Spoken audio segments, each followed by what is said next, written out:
California State Prison, Corcoran, would first open its doors in 1988 and today houses over 2,500 minimum, medium, high, and max security custody individuals.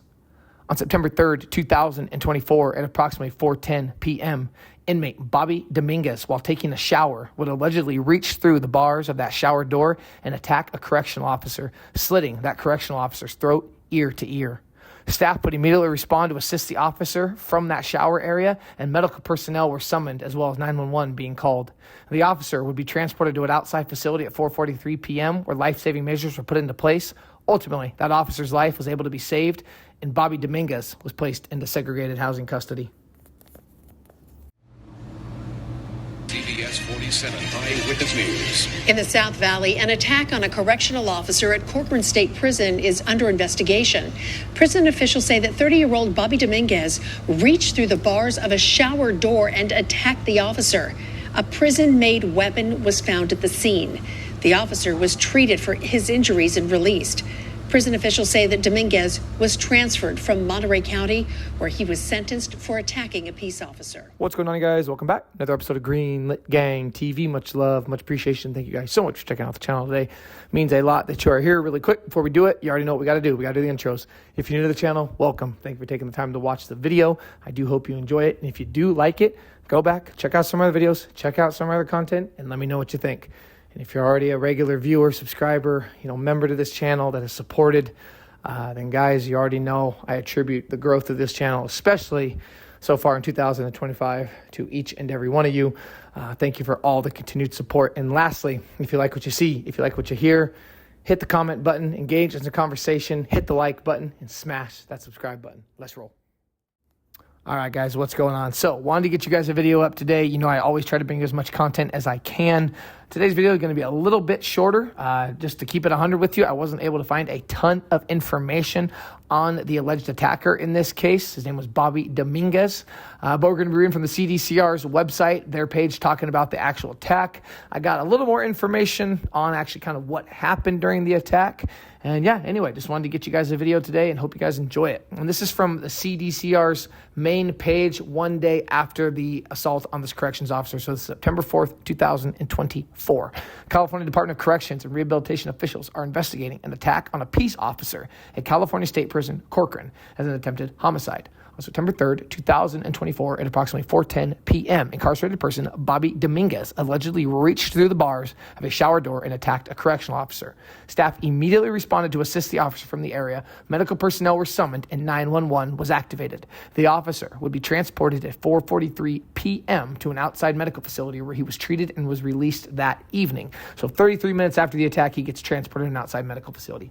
An inmate manufactured weapon was found at the scene. Dominguez was subsequently transferred to California Healthcare Facility. CDCR officials are currently investigating the incident. The case will be referred to the Kings County District Attorney's Office for possible felony prosecution. Peer support services are being offered to employees. So basically what that means is if you're a fellow officer, a fellow employee, even if you didn't see the attack, maybe you saw the blood, maybe you saw the officer leaving the scene, maybe you heard about the attack, and this can be considered a traumatic event. And it really is. These kinds of officers, even nurses, people that just work within the prison, they can suffer from PTSD. These are high-stress environments. You're dealing with, like I said in the intro, minimum, medium, high, and max security custody individuals. You've got to be on your toes. You've got to be aware. This stuff happens in the blink of an eye.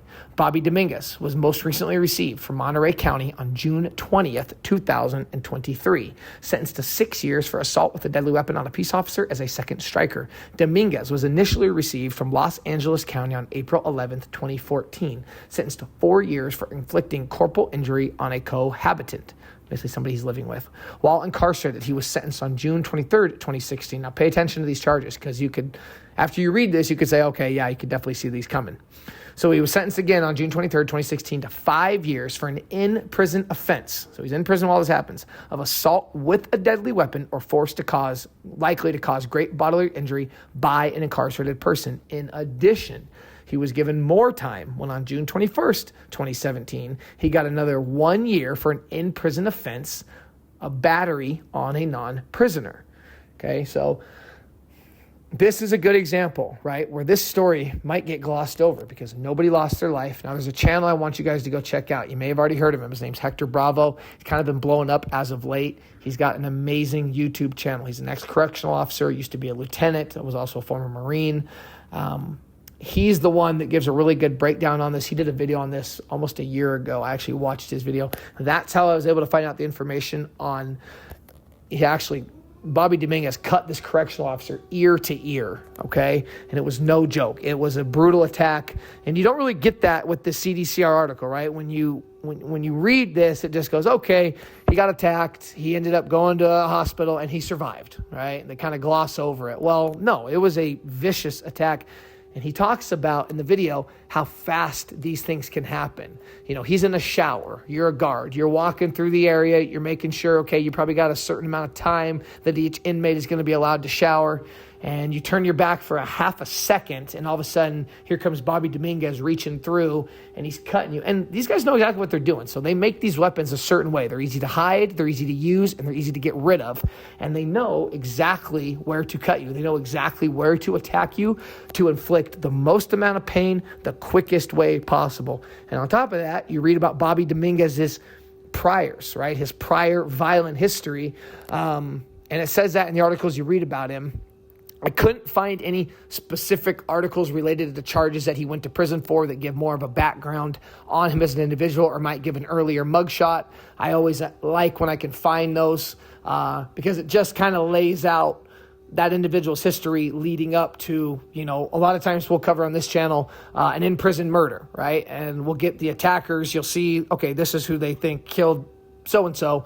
Well, that person also has multiple prior violent felonies and was involved with a lot of things out on the street, and it just gives more depth to the story that I'm trying to get across to you guys. So in Bobby Dominguez's case, you can just read this last paragraph in the CDCR article, and although I wasn't able to find specific articles related to these charges, when you see multiple in-prison offenses of the violent nature, you can immediately tell, okay, this is something that was expected, not something that was going to be, it's not, how to word it, it's not going to be if Bobby Dominguez attacks a corrections officer, it's going to be when, right? Or a nurse, or a doctor, or a counselor, or whatever, right? It's just going to be a matter of when does he do it. Now, another thing, I could not tell, he definitely looks like a gang member. He absolutely is a gang member. To me, he looks like a Sureño, a Southsider. If somebody knows more, please leave a comment below. I was not able to verify one way or the other if he was. You can definitely tell he's a gang member, and I swear, if I had to guess, because he's from Los Angeles, okay? He's originally from Los Angeles County. That's the furthest back they talk about back in 2014, sentenced to 4 years for inflicting corporal injury on a co-inhabitant. But then he goes away for 4 years in 2014. He is supposed to get out if he just does his sentence either in 2018 or he might even get paroled a little earlier. He's still in there in 2024 when he attacks this corrections officer, and now he'll probably never get out. When you stack up the list of charges and the second strike or possibly a third strike, it just goes on. And this is what we see with gang members, with individuals, not just in the California prison system, but other prison systems as well. They keep going to pick up additional charges. They attack staff, they attack fellow inmates, and I see it over and over and over again, where whether it's the victim or the attacker, they go in and on, the day of the offense that we're talking about on this channel, right? So-and-so gets killed on this day. Well, that individual, had he not committed any more offenses while locked up, he would have been out and he never would have been the victim, or vice versa. He would have been out and would not have committed the in-prison murder. Now he's going away for life. Now he's never going to get out. Even if he was on like an 8 to 10 year bid, at least you got a date.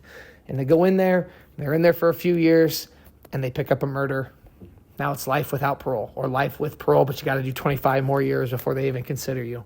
The California Department of Corrections rehabilitation is slowly changing. I'm seeing some posts saying that they're getting rid of the California prison model. I haven't watched a news story that says, yep, they're completely dismantling it. I don't know for sure. Other channels that I watch, I have not seen that. I've seen mention of it, that they're going to be changing their ways. But California is still California, and the way they run things and the way they've developed it's not just going to happen overnight, the changes that need to be made. So we'll kind of see. We're going to keep tabs on that. We'll see how it goes throughout the rest of this year and to 2026. But there you guys have it. Just wanted to bring you guys this story today. Crank out another video for y'all to check out. And until next time, you already know what it is. Peace.